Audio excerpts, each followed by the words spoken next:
رحمتیں برکتیں اللہ کے نیک بندے اور بندی پر ہوں۔ آپ کے سامنے ایک حدیث جس میں آپ علیہ الصلاۃ والسلام نے مسلمان کے دوسرے مسلمان پر 5 حقوق بیان فرمائے ہیں، اس کی تشریح کا آغاز کیا تھا گزشتہ جمعہ۔ اسی کے آج آخری حصہ آج کے خطبے میں بیان کیا جائے گا۔ آپ علیہ الصلاۃ والسلام نے فرمایا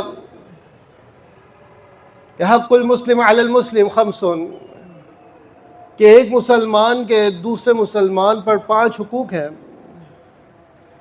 ان میں ایک پہلا حق یہ ہے کہ جب وہ ملے یا سلام کرے تو دوسرا اس کا جواب دے، اس کا حق ہے۔ دوسرا فرمایا عیادت المریض، جب مسلمان بیمار پڑ جائے تو اس کا یہ حق ہے کہ اس کی بیمار پرسی کی جائے، اس کی عیادت کی جائے۔ تیسرا حق بیان فرمایا کہ جب کوئی مسلمان فوت ہو جائے تو اس کے جنازے کی پیروی کی جائے، یعنی اس کا نماز جنازہ پڑھا جائے، تکفین و تدفین میں اس کے شامل ہوا جائے۔ چوتھا حق بیان فرمایا کہ جب ایک مسلمان دوسرے کو دعوت دے تو دوسرے مسلمان کو چاہیے کہ اس کی دعوت کو قبول فرمائے۔ پانچواں حق اس حدیث کی روح سے کہ جب ایک مسلمان اس کو چھینک آئے اور وہ الحمدللہ کہے تو سننے والے کو چاہیے کہ وہ اس کا جواب دے یرحمک اللہ کہے۔ یہ دیکھیں بالکل چھوٹے اور بنیادی ایٹیکیٹس اللہ کے نبی علیہ الصلوۃ والسلام اس کی بھی تعلیم دے رہے ہیں۔ ایک یہودی نے عمر فاروق رضی اللہ تعالیٰ عنہ کو ذرائع مذاق طنز اس نے یہ کہا کہ تمہارا نبی کیسا نبی ہے کہ وہ تمہیں واش روم کے حوالے سے بھی، بیت الخلاء کے حوالے سے بھی تمہیں تعلیم دیتا ہے۔ وہ اس کو آر دلانا چاہتا۔ یہ بھی بڑی ایک عجیب سی بات ہے کہ ہم عیب سمجھتے ہیں کہ کوئی آپ کو کہے اللہ تجھے ہدایت دے، سمجھتے ہیں کہ یہ اس نے کوئی منفی کمنٹس دیا ہے مجھے۔ ایسا ہے یا نہیں ہے بھائی؟ کوئی عیب والا جملہ نہیں ہے، اس پہ آپ کو آمین کہنے چاہیے کہ جی بالکل ہر وقت انسان کو ہدایت کی ضرورت ہے۔ اسلام نے دن میں کتنی دفعہ آپ کے ذمہ لگایا ہے کہ پڑھا کرو اہدنا الصراط المستقیم۔ آپ بولے مسلمان ہوں، نمازیں پڑھتا ہوں، پھر کیوں مجھے ہدایت کی دعا دے رہے ہو؟ تو مرتے دم تک انسان کو ہدایت کی ضرورت ہے کہ کہیں ایسا نہ ہو کہ شیطان آ کے مجھے کسی وقت پہ، کسی معاملے پر، کسی موقع پر بہکا دے۔ تو اگر ہدایت ہوگی تو شیطان کا مقابلہ کر سکیں گے نا۔ تو ایک دوسرے کو یہ دعا دیں اور اس کو محسوس نہ کریں، اس پہ تو اس کا شکریہ ادا کریں کہ تو نے بڑے اچھے کلمات میرے لیے ادا کیے۔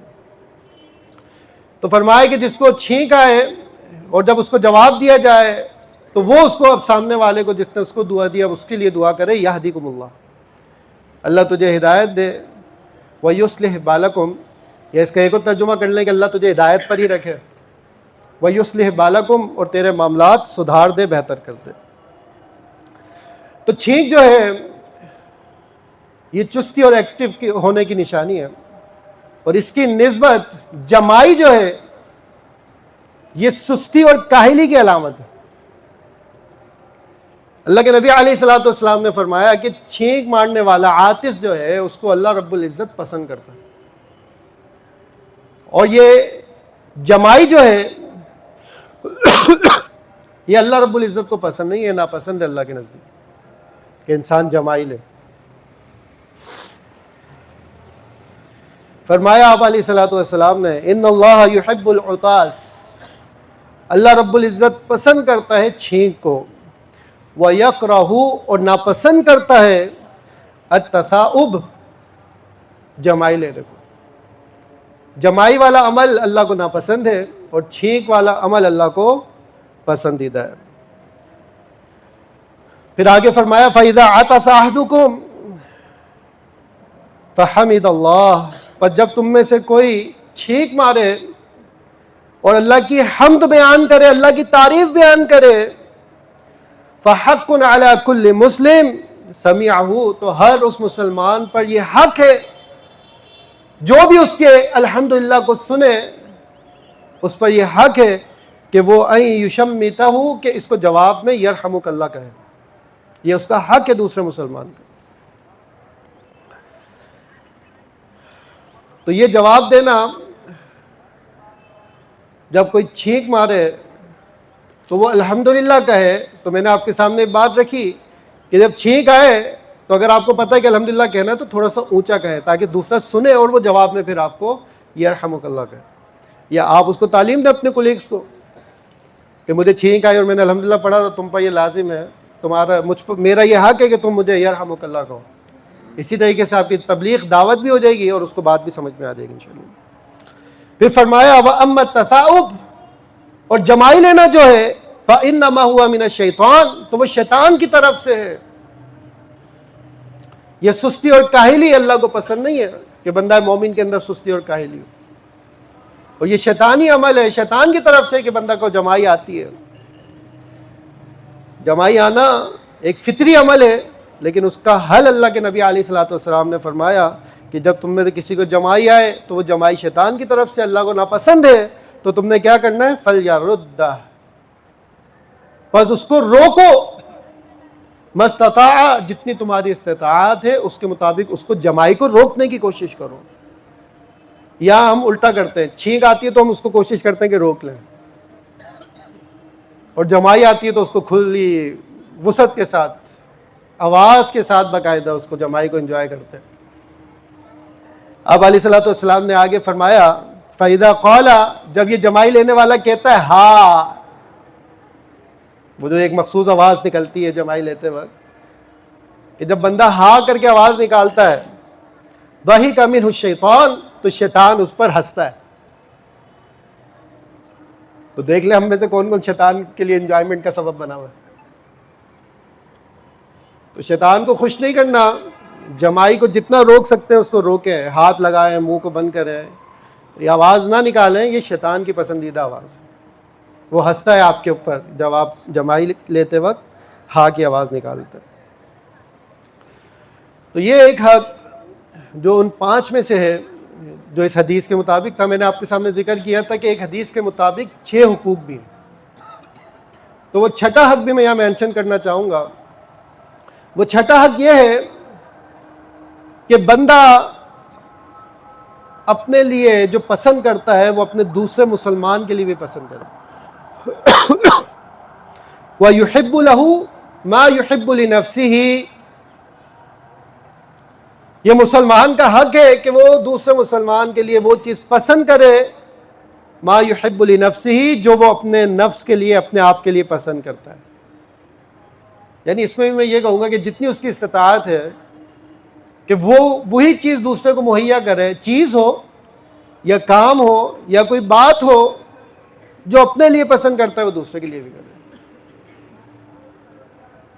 چلے مال سے ہٹ کے بھی ایک مثال دے دیتے ہیں. ایک اچھے کام پر آپ چاہتے ہیں کہ لوگ آپ کی اپریسیشن کریں، آپ کی تعریف کریں، حوصلہ افزائی کریں. آپ اپنے لیے پسند کرتے ہیں نا حوصلہ افزائی، تو اگر وہی کام کوئی اور مسلمان کر رہا ہے تو اس کی بھی حوصلہ افزائی کر دیں آپ. اس میں کون سے پیسے لگے آپ کے، کون سی محنت لگی. لیکن اگر اس حدیث کو آپ سامنے رکھتے ہوئے کہ مجھے اپنے لیے ایک کام پر حوصلہ افزائی، تعریفی کلمات پسند ہیں، تو میں دوسری کی بھی تعریف کر دوں گا. اور یہ معاشرے کے اندر بڑی اس کے اندر بخیلی سے کام لیا جاتا ہے، کنجوسی سے کام لیا جاتا ہے کہ لوگ پازیٹیو کامنٹس ایک دوسرے کے لیے پاس نہیں کرتے. منفی کی تو ڈھیر ہے ہمارے پاس، مسئلہ ہی کوئی نہیں ہے نیگیٹو کسی کو ریمارکس دینے ہو تو اگر ایک بندہ مثبت کام آپ کے سامنے پازیٹیو کوئی ایکٹیویٹی کرتا ہے تو اس کی حوصلہ افزائی کریں نا، انکریج کریں اس کو. تو یہ مثال ہے کہ بندہ اپنے لیے جو پسند کرتا ہے وہ دوسرے مسلمان کے لیے بھی پسند کرے. یہ ایک مسلمان کا دوسرے پر حق ہے. آپ علیہ الصلوۃ والسلام نے فرمایا لا یؤمن احدکم، تم میں سے کوئی کامل ایمان والا نہیں ہو سکتا اس وقت تک حتی یحب لاخیہ ما یحب لنفسہ، جب تک کہ وہ اپنے لیے جس چیز کو پسند کرتا ہے اپنے بھائی کے لیے جب تک وہ اس چیز کو پسند نہ کرے.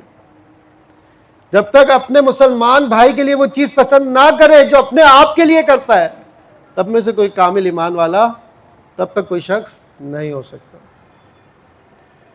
یعنی ایمان کے درجات ہیں، اور ہم میں سے ہر ایک کی یہ کوشش ہونی بھی چاہیے کہ ہم کامل ایمان والے شخص کے برابر پہنچیں۔ اور اس کی بہت سی مثالیں صحابہ کرام کی زندگی سے۔ ایک واقعہ آپ بارہا سن چکے ہیں کہ ابو طلحہ انصاری رضی اللہ تعالیٰ عنہ ہیں، مہمان کو گھر لے جاتے ہیں، کھانے کو کچھ نہیں ہوتا، بچوں کے لیے بس ہوتا ہے، اتنا کھانا ہے کہ وہ بچے کھائیں گے، میاں بیوی بھی نہیں کھائیں گے، تو اپنے لیے پسند کرتے ہیں۔ تو کہا کہ جی آج ہم اپنے لیے نہیں، بچوں کو بھی بھوکا سلاؤ، جو کچھ ہے وہ مہمان کے آگے لگا دو۔ اس سے بڑھ کے اور کیا مثال ہوگی کہ کھانا اپنے لیے پسند کرتے ہیں، اپنے آپ کو پیچھے کر دیا، اور وہ چیز اٹھا کے اپنے دوسرے مسلمان کو دی۔ یہ بڑے اعلیٰ لوگوں کی اعلیٰ صفت ہے۔ اللہ تعالیٰ ہم سب کو بھی یہ صفت اپنانے کی توفیق دے۔ اسی طریقے سے آپ علیہ الصلوۃ والسلام نے ایک اور حدیث میں فرمایا کہ 3 ایسی باتیں ہیں جس شخص میں آ جائیں وہ ایمان کی مٹھاس کو پا لیتا ہے۔ ایمان کی مٹھاس یعنی اس کو مسلمان ہونے کا اصل مزہ آ جاتا ہے کہ اچھا شکر ہے اللہ کا کہ میں مسلمان۔ ان 3 میں سے ایک کیا ہے؟ وَأَن يُحِبَّ الْمَرْءَ، کہ وہ دوسرے مسلمان کو پسند کرے، اس سے محبت کرے، اور صرف ایک ہی غرض ہونی چاہیے، لا يُحِبُّهُ إِلَّا لِلَّهِ، کہ وہ صرف اور صرف اللہ رب العزت کو راضی کرنے کے لیے دوسرے مسلمان سے محبت کرے، بس کوئی دوسری غرض و غایت نہیں ہونی چاہیے،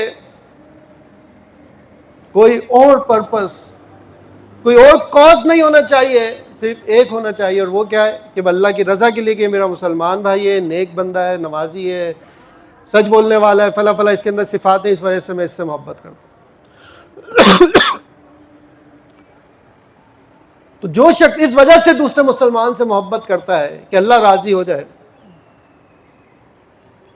تو ایسے شخص کے لیے یہ بشارت ہے کہ اس شخص کو ایمان کی مٹھاس نصیب ہو جائے گی۔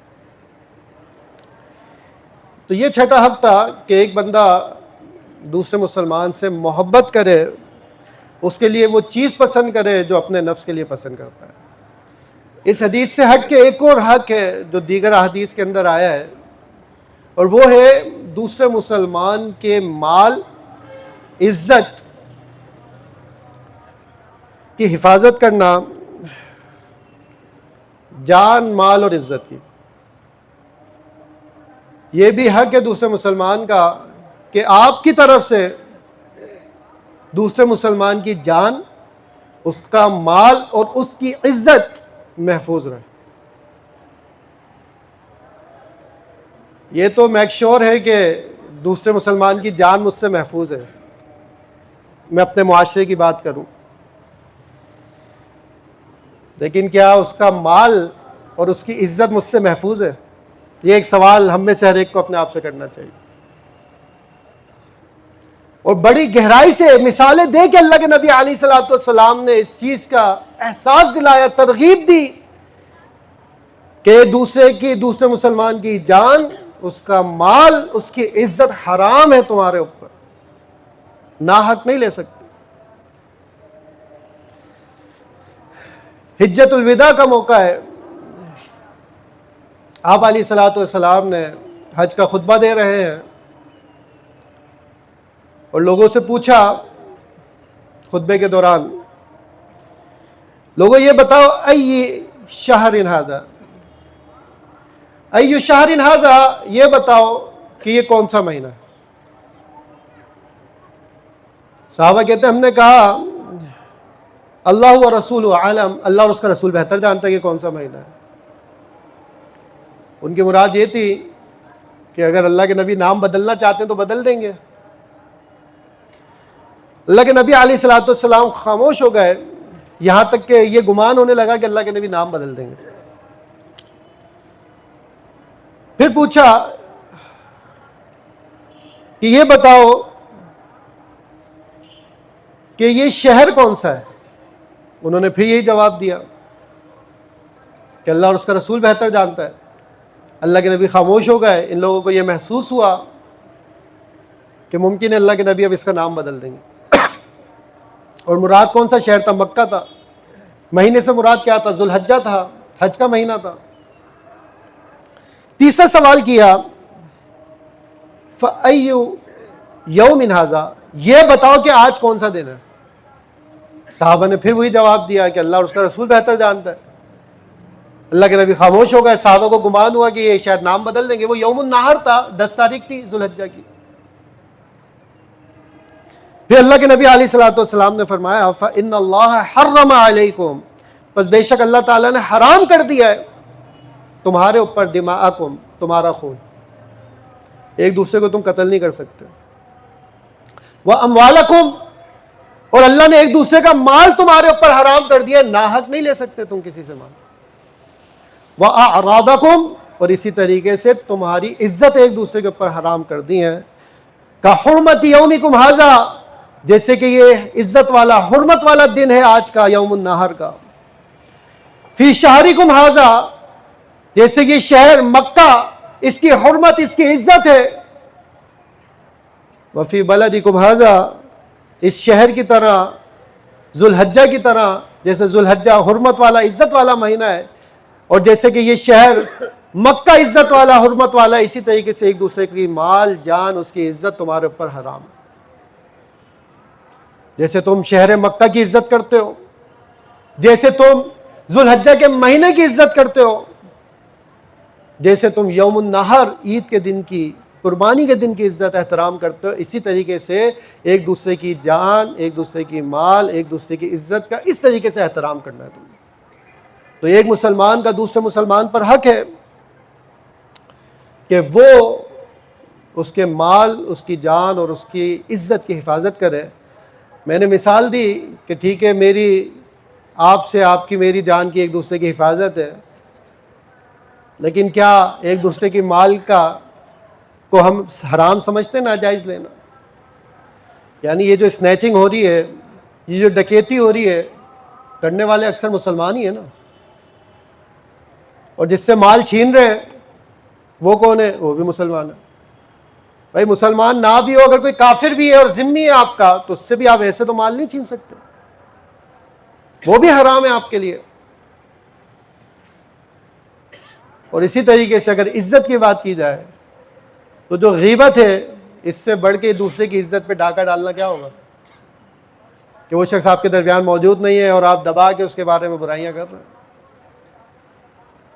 تو یہ بھی ہماری ذمہ داری ہے، ہمارا ایک دوسرے پر حق ہے کہ ہم ایک دوسرے کی عزت کا احترام کریں.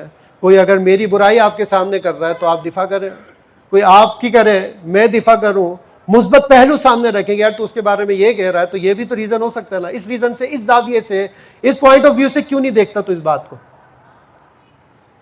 اور چل کے اس سے بات کر لیتے ہیں. وہ بہتر بتائے گا کہ اس نے یہ کام، اس نے یہ بات کیوں کہی ہے. تو اللہ کے لیے اس گوسپ سے بچیں، ایک دوسرے کی غیبت سے بچیں. اللہ تعالیٰ مجھے اور آپ کو عمل کی توفیق دے، ایک دوسرے کے حق کو پہچان کر اس کو ادا کرنے کی توفیق دے. وآخر دعوانا الحمدللہ رب العالمین. الحمدللہ مسلمان کے حقوق کے موضوع پر ہم نے گفتگو کا آغاز کیا تھا، اور تقریباً 7 حصوں میں ہم نے اس کو مکمل کیا ہے. امید ہے باتیں سمجھ آئی ہوں گی اور اس پہ عمل کی کوشش جاری ہوگی.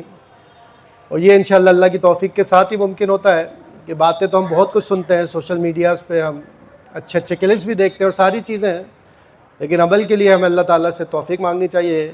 اہدنا الصراط المستقیم، یہ بھی توفیق ہے کہ توفیق ہدایت، نیک کام کی توفیق اللہ رب العزت دے گا تو اس سے ہمیں ہدایت ہمیشہ طلب کرتی رہنی چاہیے.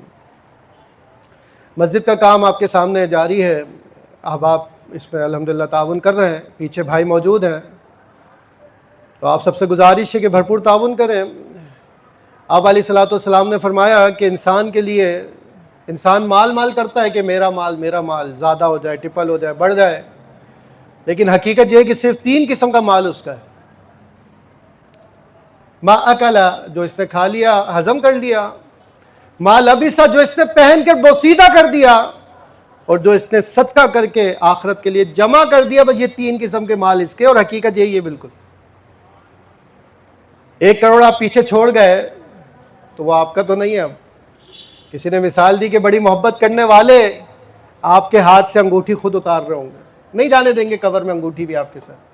اور حقیقت ہے, عقل مندی کا تقاضا ہے, لیکن اس میں میرے اور آپ کے لیے عبرت ہے کہ ہم جو محنت کر رہے ہیں, ہم جو کھا لیتے ہیں وہ ہمارا ہے, جو پہن لیتے ہیں وہ ہمارا ہے, اور جو اللہ کی راہ میں خیرات کر دیتے ہیں وہ ہمارا ہے. اس کے علاوہ سب ہم پیچھے والوں کے لیے چھوڑ کے جائیں گے. اللہ تعالیٰ مجھے اور آپ کو عمل کی توفیق دے رہا ہوں.